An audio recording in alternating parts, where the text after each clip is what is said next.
नमस्कार, मी स्मिता आणि मी Sujata. SS cooking चॅनलमध्ये आपल्या सगळ्यांचं खूप खूप स्वागत आहे.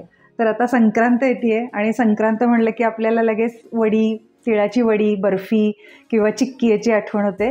तर अशीच आपण आज तिळाची बर्फी किंवा तिळाची मऊ वडी ही रेसिपी बघणार आहोत. तर त्याच्यासाठी आपण 2 कप तीळ घेतले आणि तीळ आता आपण भाजून घेऊया. पॅन ठेवला आपण इकडे. आपण हे देशी तीळ घेतलेले आहेत जे की थोडेसे ब्राऊन कलर वरती आहेत.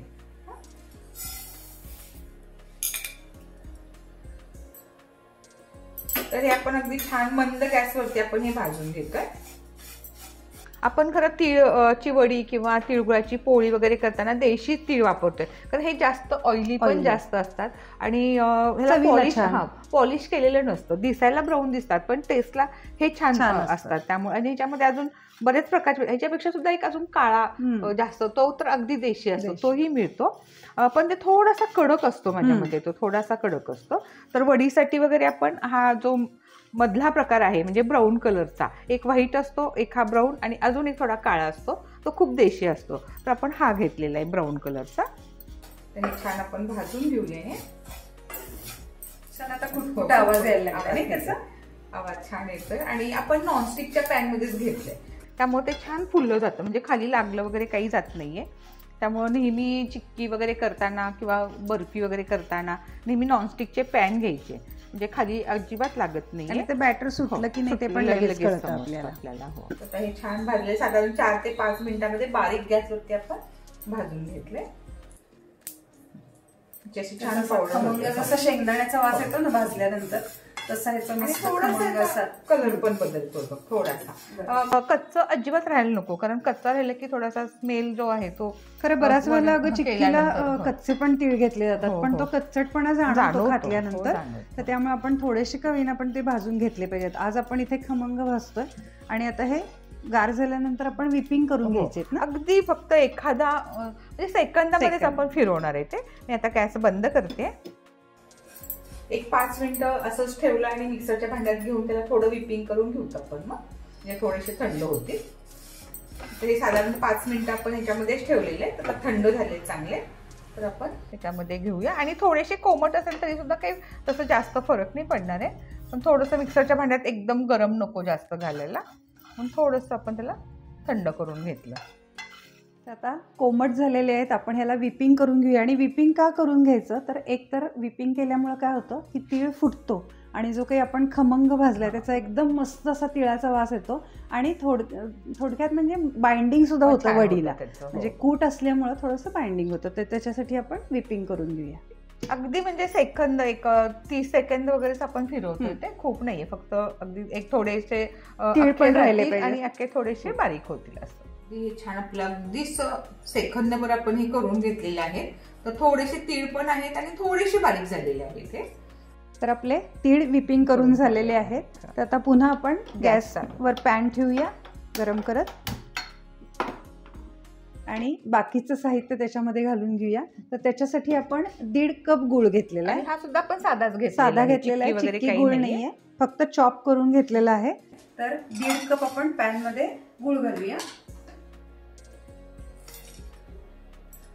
त्याच्यामध्ये 2 टेबलस्पून पाणी आणि अगदी आपण हे बारीक गॅसवरती ठेवतो. 1 टेबलस्पून तूप घालूया त्याच्यामध्ये.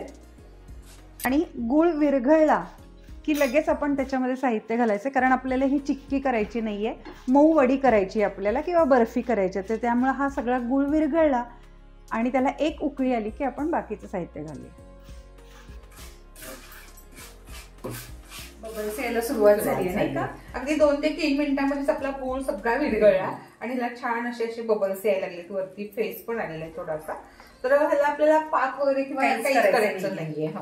तर फक्त हे एक उकळी आली की लगेच आपण सगळं साहित्य ह्याच्यामध्ये अगदी शेवटपर्यंत अशी व्यवस्थित एक उकळी येऊ देत त्याला आणि मग आपण गॅस बंद करूया किंवा गॅस बारीक करून सगळं घालूया, नंतर बंद केला तरी चालेल.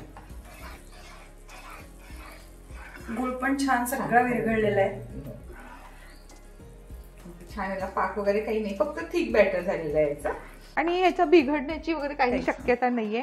फक्त एक उकळी आली की लगेचच आपण सगळं थोडासा गॅस आपण मोठा करूया, म्हणजे मग त्याला एक सगळी भरून अशी उकळी येईल व्यवस्थित. छान आलेली आहे आता उकळी सगळीकडून. तर आता आपण सगळं ह्याच्यामध्ये साहित्य घालूया. तर मी गॅस आता बंद करते.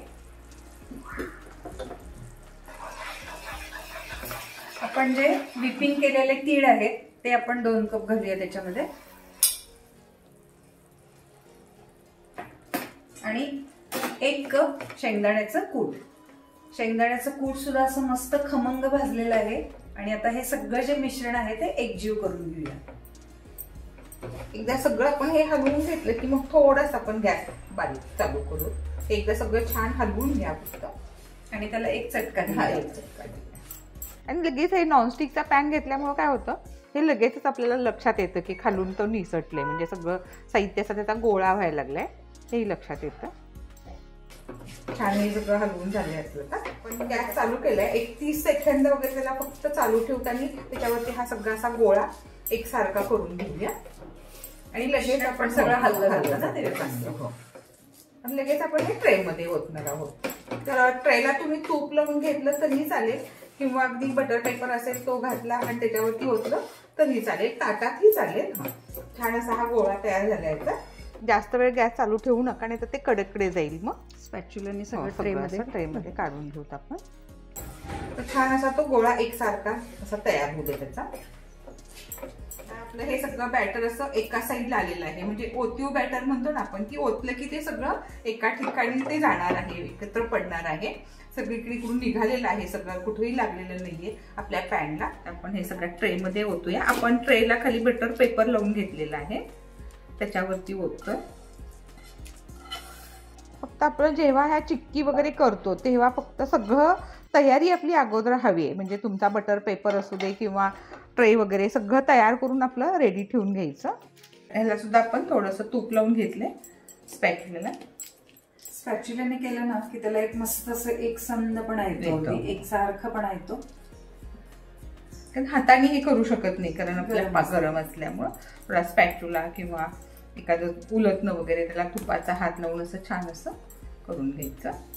छान स्प्रेड सगळीकडे झालेली आहे. आता त्याच्यावर सुकं खोबरं आपण थोडंसं डेकोरेशनसाठी छान असं ड्रायफ्रूटचे तुकडे हवे असतील तर टाकू शकता, पिस्ता वगैरे.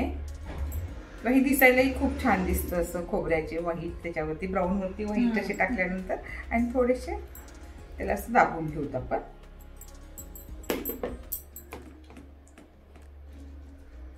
आहा मस्त दिसते एकदम दिसायला. फक्त याला थंड व्हायला खूप वेळ लागतो. एक 5-1 मिनिटांनी ह्याला आपण मार्किंग करून घेऊ.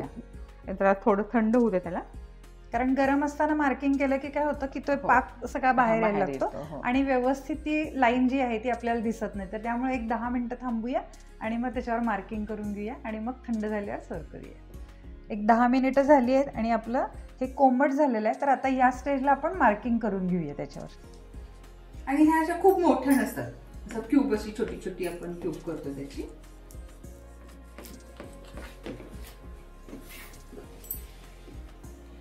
किती तुम्हाला आकाराच्या हव्यात, कितपत मोठ्या हव्यात, कितपत छोट्या हव्यात, त्या प्रमाणात त्याच्या वड्या पडायच्या.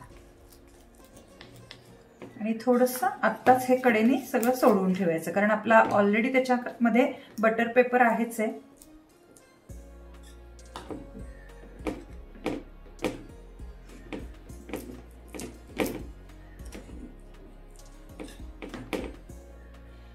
आता आपण अशा पद्धतीने छान मार्किंग करून घेतलंय आणि आता एक 10 मिनिटातच हे गार होऊया आणि मग आपण वड्या पाडूया त्याच्या. अर्धा तास झाला आता, छान गार झाले. आता आपण सगळ्या वड्या काढून घेऊया एक एक. थोडी जाड असल्यामुळे थोडंसं थंड व्हायला वेळ लागतो.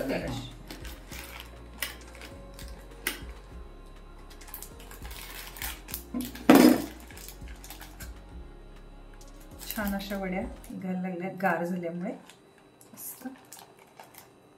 ओके, तर आता मस्त आपण ती थोडीशी मोडून बघूया. आहा हा, सुंदर मऊ पण झाली आहे आणि खायला पण ही नक्कीच छान लागणार आहे, कारण ती आपण जाडसर केलेली आहे आणि मऊ झालेली आहे. तर आजची आमची ही तिळाची आपण जी काही वडी केली ती रेसिपी कशी वाटली ती नक्की करून बघा, आम्हाला कमेंट्समध्ये कळवा आणि आमच्या यूट्यूब, इन्स्टा आणि फेसबुक या चॅनेलला नक्की लाईक, शेअर आणि सबस्क्राईब करा. आणि आमच्या SS कुकिंग चॅनलला नक्की फॉलो करा. लवकरच भेटूयात.